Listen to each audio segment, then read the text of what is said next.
Hey there viewers, thank you for tuning into Supermariodiagnostics once again. Today we are working on a 2011 Rolls-Royce Ghost with a 6.6 liter turbocharged engine in it.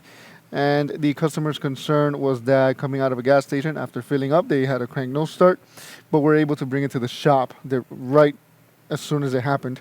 They brought it over and we got in, well I got in, and it was a crank no start. Let me go ahead and recreate the symptom for you guys. So we got the key on and we're going to try to crank this thing, and it tries to run, but it fails to. Then I let go of the brake, and without cycling the key, I'm going to try again. It goes, and then it stops. I'm going to try one last time. Now it doesn't even try at all. It cranks, but it just will not pick up at all. It didn't even try to fire any cylinders at all at that point. And let's go ahead and do a pre-scan. I actually got a new tool. I'm pretty excited to show it. It is a Phoenix Plus from Top Down. And if we could zoom into this thing, we're going to go ahead and do health report.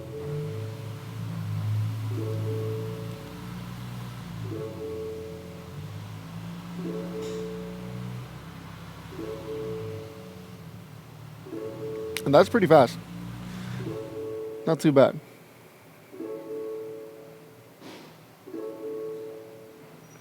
Alright, so lean, that was not there at first. That is likely a result of the test that I was doing with the gas-related symptoms and whatnot. Not the symptoms, the test that I was requested to do.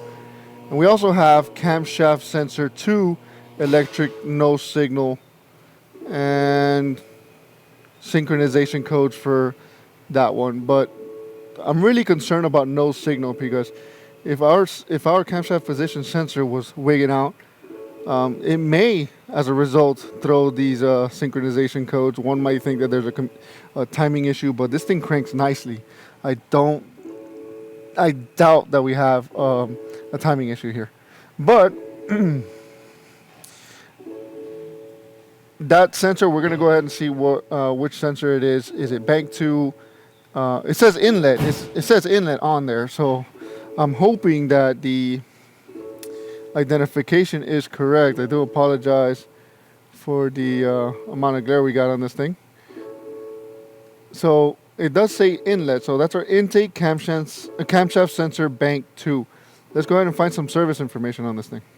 All right, so as far as service information, there is none available to us in the aftermarket officially, but unofficially, there is another way to get this kind of service information. I realize that this is a YouTube video, and more than likely, you're not going to have access to factory service information, even though it's only $30 a day if you go to bmwtechinfo.com. But if you don't feel like paying $30 for your Rolls-Royce service information, you can try this. I'm not saying that it's going to work necessarily. We're going to try this, but sometimes it doesn't really work this way, but a lot of times we get lucky. So we know our vehicle's VIN number. We're going to go into a new window and put realoem.com. And if you look at all data, if you try to put Rolls-Royce in there, you're just not going to find anything. Whoops. Rolls. Right? So you're not going to have any Rolls-Royce per se service information. If you go to realoem.com and you put in, if you don't know the engine code that we're looking for, because we're dealing with the engine system, so what we need is the engine code, and type that into the all data system, and use that as your service information. Now, the caveat is that there's not always 100%. So keep that in mind. We can see right down here that according to the last 7 of our VIN number, in realoem.com, we can see that this thing has an N74R engine. Now, we could type N74. Usually, Rolls-Royce adds that extra letter for the Rolls-Royce engine, but we're going to put N74. And since we know this is a 2011, we should probably put the year as well and see what comes up. So the BMW 760 Li uses the same exact engine, except without the R connotation on it, which is for Rolls-Royce. It probably changes a couple of things. I'm not saying that it doesn't, but we're going to try this anyway. So what we need to know is find out which bank is bank number 2, right? It could. I don't memorize this stuff. I know that Ford usually is on the passenger side is bank 1, but on BMW I can't remember that. So we're going to go to firing order, which is one of my top searches of all time. I look up firing order for everything. But anywho, we can see that bank 1 is on the passenger side, just like a Ford. And it is the 1, 2, 3, 4 style instead of like the 1, 3, 5, 7 style. So our bank 2 is our passenger side, and that is the one that we're going to be focused on. And since it's the intake, we'll see where the intake manifold is, if it's on the inside of the engine, like in the valley area, or if it's on the outside, like Porsche's. Like I said, I don't memorize everything. If we take off this cover here, we could just see our intake is on this side. So we're going to be dealing with the bank 2 on the inside, on the middle, like closest to the middle. There's going to be a cam sensor there. Now we could take a look at service information and find out what our wiring color might be, or where exactly it may be located. We could put, camshaft, position, sensor, and then see if we get lucky with a location. Left exhaust, right inlet, left inlet. We'll go with left inlet and this confirms up here actually that left is bank 7 through cylinder 7 through 12, which is bank 2. So that even more confirmation. Why not? It tells us to remove the throttle valve assembly to loosen up the charge air cooler. Don't loosen up the coolant lines. Don't disconnect those, and get into there and change out that sensor. Now we're not assuming that it's a sensor, but considering the disassembly involved, I am probably going to handle this a little differently than I would most cars. Most cars, I'd say, well, let's go test this thing and access the sensor easily, usually, and test this thing at the sensor or at DME before we start disassembly. But in this engine, we don't have a choice. I've taken off valve covers on these. I'm pretty familiar with them, and I know that there is no way we're going to get to the camshaft position sensor without disassembling.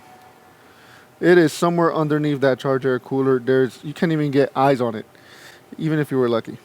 But we do know that our DMEs are housed within these electronic boxes. We could check for a signal there and crank it, but more than likely, it's just going to tell us something we already know. We already know that we have no signal up to the DME, right? What we need to know is if everything is good going to the sensor, the ground and the 5-volt reference, and then if that sensor, once it has its good power and ground and a good sensor, if it sends a signal back to the DME. So we'll have to disassemble in order to diagnose this one. We're not just going to start working on this car like it's all good. We are going to cover this thing, and I actually bought some those very soft dog blankets. They are impermeable, and it is my go-to thing to use on high-end cars like these. You do not want to screw up the paint job on these things. And on top of that, we're going to add one of these. If you guys know where to get more of these, please let me know, because I can't seem to find sandbag weighted covers. They seem to be a thing of the past. I don't know what's going on. But if you do see them, let me know. Thank you. So you guys are probably wondering, why would a single camshaft position sensor cause a crank no start? Well, this is actually very something known in the BMW community. If the computer, if the DME thinks that this thing's out of time enough, it will prevent starting. I've had a case where, I don't want to get too far into detail because I have all the data collected, and I kind of wanted to do something with that. But just know that camshaft position sensor, if there's a synchronization issue, if timing is off enough, it will inhibit starting on these things. So I am confident that a camshaft position sensor circuit issue will cause a crank no start, believe it or not. And even though this thing has 4 camshaft position sensors in there, it doesn't want to take that risk. And actually, I kind of prefer it that way. It would have been nice to know when I found out that that was the case, that was the case. Because not knowing that kind of stuff, not knowing that a single camshaft position sensor can cause that kind of a crank no start from the get-go, it wouldn't even give not one injector pulse.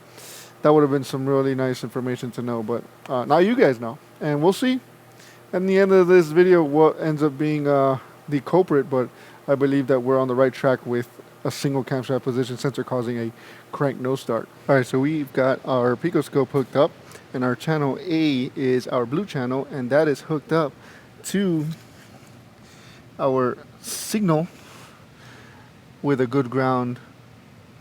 And our channel B, which is this guy right here, is our red channel. That is hooked up to our supply.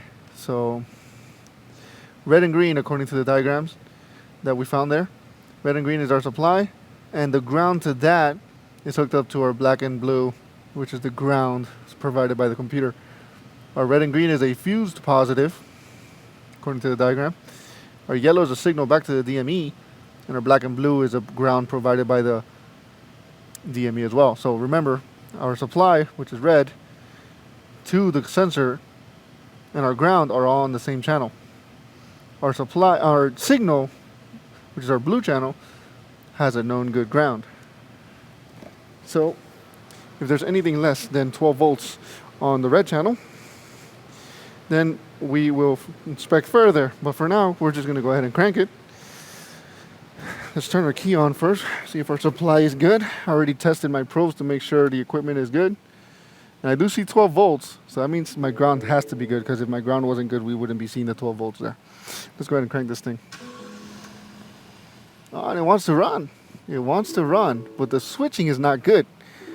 Now, I don't know what kind of switching it's supposed to have, but I've never seen that little bit of switching. Let's try to crank it again. It wants to run, right? I'm not going to switch off the ignition this time. We're going to try it again. Right? Our ignition is still switched on, and it doesn't even try. It doesn't even try to start. So, what do we have? My knowledge of the Hall effect sensor is that the gap has no...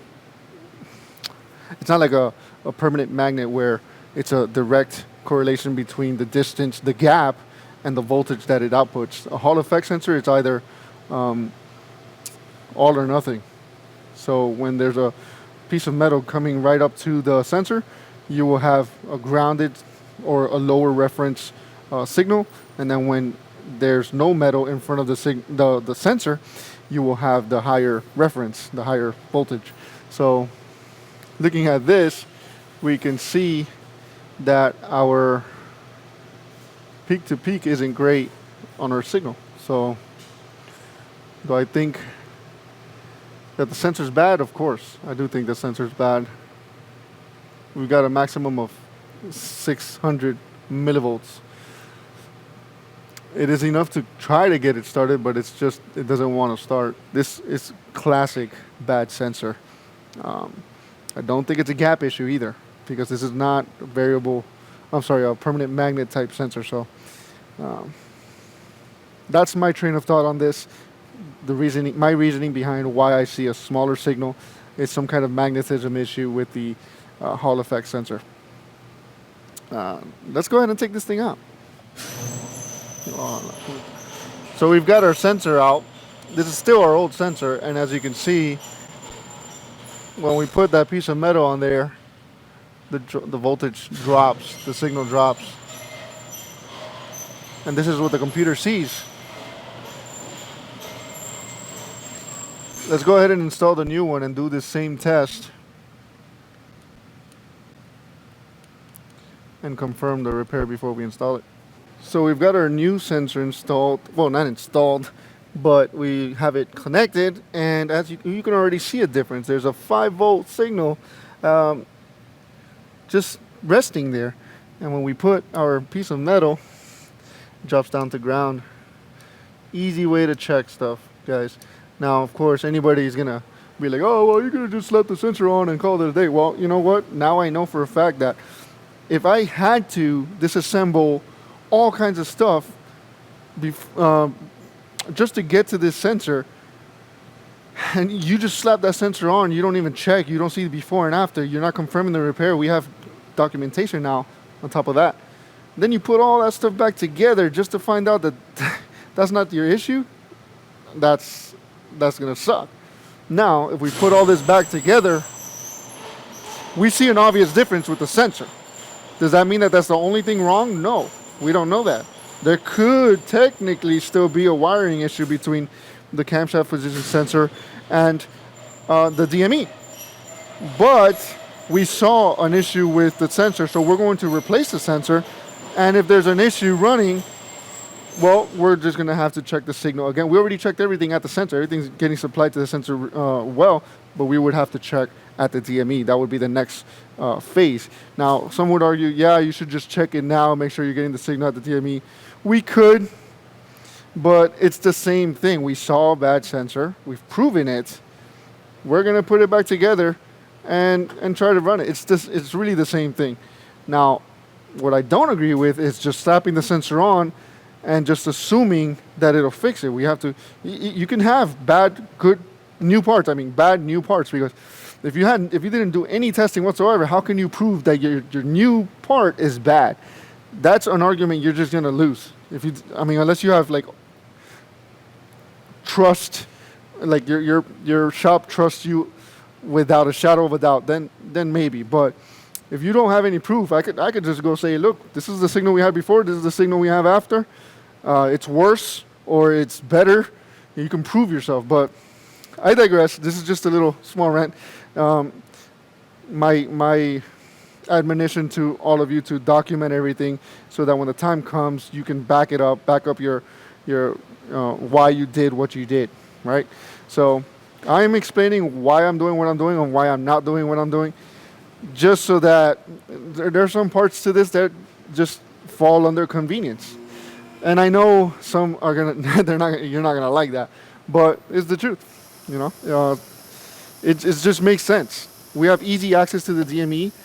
Should I do all that right now? Do I have to? Not really. I can just finish my job and then see if it starts. If it doesn't, well, then I'll go ahead and check the signal over here. We'll know if we have a wiring issue from the sensor to the DME. But till then, I don't think it's absolutely necessary. I'm pretty sure you're convinced that the sensor is bad. Do we really need to go that far? I don't think so. But leave your thoughts below. Let me know what you think. Let's go ahead and wrap this job up. Electronics on the cam sensor and trying to see if the code follows. What? He didn't know I was filming that, but yeah, he just asked me that.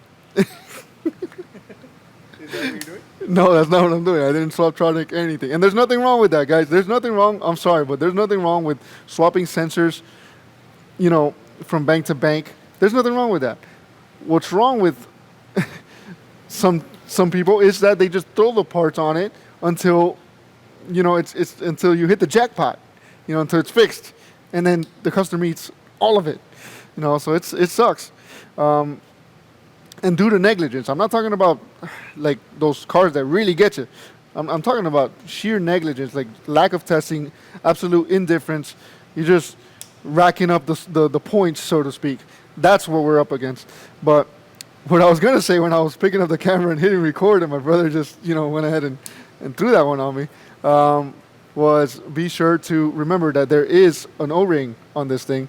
We're putting a new O-ring, and if anybody's wondering what the part number of the camshaft position sensor is, you may not be able to see it here. Let's see. You know what? I have it right here. That is the part number. Yeah. we're going to try to start this thing. This is the very first time we attempt it. And I don't have the scope hooked up because I already did my testing and proved that it does switch from 0 to 5 volts. So let's go ahead and crank it. Oh, that starter was a little trigger happy there, but that's awesome. This thing is running. Let's try one more start because I didn't like that. That starter was like, maybe I held down the button too long. Noise. And she is fixed. This is one nice vehicle. I am a huge fan of Rolls-Royces. These things are beautiful. Anywho, I appreciate you all for taking the time to watch. I hope this was useful information. The idea here is to test, not guess. Hit like, comment, subscribe. Hit dislike if you want to. Nobody sees it anymore. It helps me anyway. Thanks again, and till next time.